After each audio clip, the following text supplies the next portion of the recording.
भारत पाकिस्तान संघर्ष विराम कराने का दावा कर रहे अमेरिकी राष्ट्रपति डोनाल्ड ट्रंप को विदेश मंत्री डॉक्टर एस जयशंकर ने आईना दिखाया। विदेश मंत्री ने साफ तौर पर कहा कि हमने पाकिस्तान के मामले में कभी भी किसी की मध्यस्थता स्वीकार नहीं की। पाकिस्तान के साथ मध्यस्थता को लेकर भारत का रुख हमेशा स्पष्ट रहा है और आगे भी रहेगा। एक कार्यक्रम में विदेश मंत्री डॉक्टर एस जयशंकर ने कहा कि भारत पाकिस्तान संघर्ष के मुद्दे पर हमने 1970 से लेकर अब तक 50 साल में कभी भी किसी की मध्यस्थता स्वीकार नहीं की। भारत में हमेशा से राष्ट्रीय सहमति रही है कि हम पाकिस्तान के साथ अपने संबंधों में मध्यस्थता स्वीकार नहीं करते हैं। जब व्यापार की बात आती है, किसानों के हितों की बात आती है, जब मध्यस्थता की विरोध की बात आती है तो सरकार बहुत स्पष्ट है।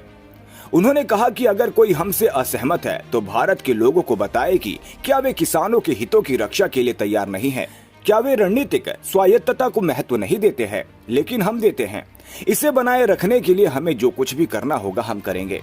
अमेरिकी राष्ट्रपति डोनाल्ड ट्रंप को लेकर विदेश मंत्री ने कहा कि हमने कभी ऐसा कोई अमेरिकी राष्ट्रपति नहीं देखा जिसने विदेश नीति को ट्रंप की तरह सार्वजनिक रूप से संचालित किया हो। ये बदलाव केवल भारत तक सीमित नहीं है। राष्ट्रपति ट्रंप को दुनिया के साथ व्यवहार करने का तरीका, यहाँ तक कि अपने देश के साथ व्यवहार करने का तरीका पारंपरिक रूढ़िवादी तरीके से बहुत बड़ा बदलाव है। मैं कुछ उदाहरण देना चाहता हूं कि जैसे केवल व्यापार के लिए इस तरह से टैरिफ लगाना सामान्य है, लेकिन गैर व्यापार मुद्दों पर टैरिफ लगाना सही नहीं है।